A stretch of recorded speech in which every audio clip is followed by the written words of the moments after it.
Hello everyone and welcome back to the Chess24 Legends of Chess. We are at the Final Four and this is the second match between Magnus Carlsen and Peter Svidler. Svidler lost the first match and now he needs to retaliate to force a third match in order to reach the finals of the Chess24 Legends tournament. And Magnus, well, if he wins this one, then he goes straight into the finals to face the winner of the Nepo versus Giri match. So it's quite a game, very interesting one for a few reasons, but it's always interesting when something like this happens. You'll see what I mean. Magnus with the white pieces opens with e4, and Svidler goes for c5. The Sicilian defense is on the board. We have knight f3, d6, sorry about that, and d4. Magnus strikes in the center. We have c captures on d4, knight captures, and now knight to f6. We have knight to c3 and a6. The knight of Sicilian is on the board. We have bishop to e3 and now e6. We have bishop to e2 and queen to c7. So we are going to have a bit of a long theoretical struggle. We have queen to d2, preparing to castle queenside, and b5 by Svidler. He wants to play bishop b7, b4, and so on. Probably get this knight over to c5, maybe rook to c8, and so on. So a3, preventing b4, and now we have bishop to b7 with a double attack on this knight here, preparing to capture. So Magnus defends it. We have f3, preparing to castle queenside, and in the future probably push some pawns on the king side here. We have knight bd7 and a queenside castle. And here, as white allows it, Svidler of course executes d5 in the center. So d5. We have captures on d5, and now, while attempts have been made to capture with the pawn and with the knight, we have bishop captures on d5 by Svidler. And here, again, you could try a lot of things here, like knight to f5 was tried here. Of course, the pawn cannot be captured because the bishop would hang, and black always won this game. Another thing that was tried here is bishop captures on b5. Pretty usual sacrifice when you play against the knight, or if you might give up your bishop for these two pawns, and then you will have three connected pass pawns here. However, here after this captures, and let's say captures, the queen is under attack. The queen moves and bishop f4, going for c7. Once rook c8 is played, it's hard to say if white actually has some compensation here. Probably in a rapid game he might, but he also castled on the queen side, and with so many pieces on the board, it's still very risky. So here Magnus instead just goes bishop to f4. It is the most common move played in this position. We have queen to b6 by Svidler, and now there is one game where knight to f5 was played, but here we have rook h to e1 by Magnus, and it is as of move 14 that we have a completely new game. And now Magnus is threatening some very nasty ideas here. The rook now occupies the same file as the king. So if you're not careful, ideas like, well, let's say if you want to develop the bishop and hope to castle kingside, you're going to face the bishop captures on b5 idea immediately. And now if captures, you're just going to capture on d5. And after captures, everything just falls apart here for black. Knight captures on e6 is coming. After captures, you get captures here. And now there are too many threats here. This is hanging with check, so the queen falls. This is hanging, and black's entire position just falls apart. So the position is very dangerous after this rook h to e1. So Svidler has to be very careful. And here the best course of action for black is to just push b4 and start your attack a little bit sooner. And now let's say after knight captures on d5, e captures, white goes something like a4, and the game continues. Now with black being able to castle even queenside, and so on. The knight is coming to c5. You're going to put pressure on a4, and the game is played. But it's still a very difficult position for black. So it's hard to say how far Carlsen's preparation even goes. So here, after rook h to e1, Svidler just castled queenside instead. And now bishop to e3 by Magnus. And now he's threatening a lot of nasty discoveries. Most obvious one, as this is, well, just knight captures here, for example. A lot of possibilities. So here, queen b7, Svidler moves the queen, and now a4.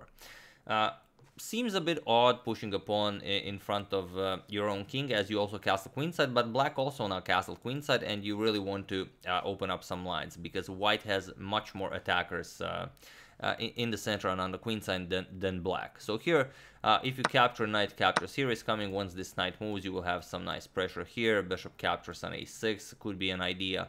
A lot of possibilities here, of course, after the queen helps out. So it would be very risky for black. However, Svidler decided to go for b4, and now things get really interesting. Magnus captures on d5.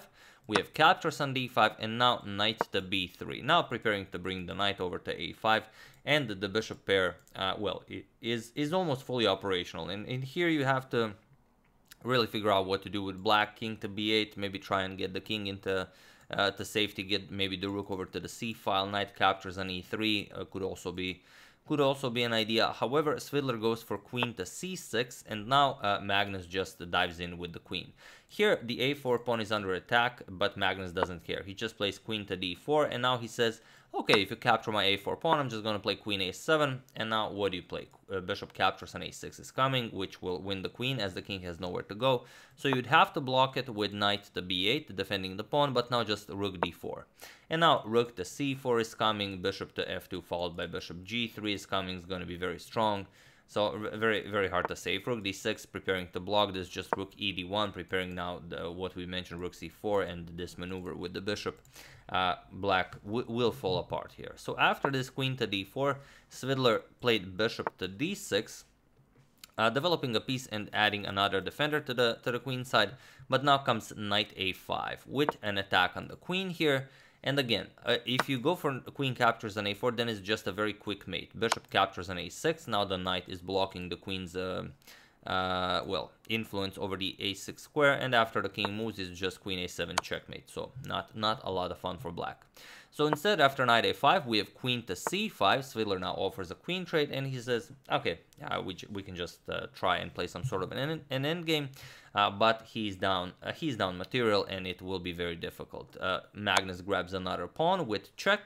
Queen captures on bishop captures on a6 with check, king c7, and now he forces a queen trade with knight to b7, but he wants to trade even further with knight captures on d6 in the future. So Svidler has to trade here. He captures on d4, we have rook captures, and now a rook to a8, attacking the bishop here, but now just knight captures on d6. We have king captures, and now bishop to b5. And here you can see that the position is very difficult for black. He's only down a pawn for the moment, but the b4 pawn is very unlikely to survive for very long. Bishop to d2 is coming. So here Svidler played knight to f6, but here Magnus just played bishop to d2, going after the pawn here. And believe it or not, it was in this position on move 26 that Peter Svidler resigned the game, as there is really nothing more to be done here. Well, you could try and put up a really stubborn defense, as sometimes that really works. The problem is Svidler was down to some 13 seconds on the clock, and Magnus was over 5 minutes, so it was very unlikely that such a thing would happen. And here this pawn will fall if bishop captures, the knight is pinned, so even if you play something like king c5, just rook c4 check, you're going to push the king away, and only then will you capture here. And now with so many pawns, it's really not a question if Magnus has the technical skills to convert this into a full point, especially with 3 connected pass pawns here on the queen side. So after this bishop to d2 move, Svidler resigned, and game 1 goes to Magnus Carlsen. So he's one step closer to reaching the finals of the Legends of Chess tournament. I'm not gonna spoil the result of the match, as we might show some other games from the match, but if not, I will spoil it in the next video, don't worry.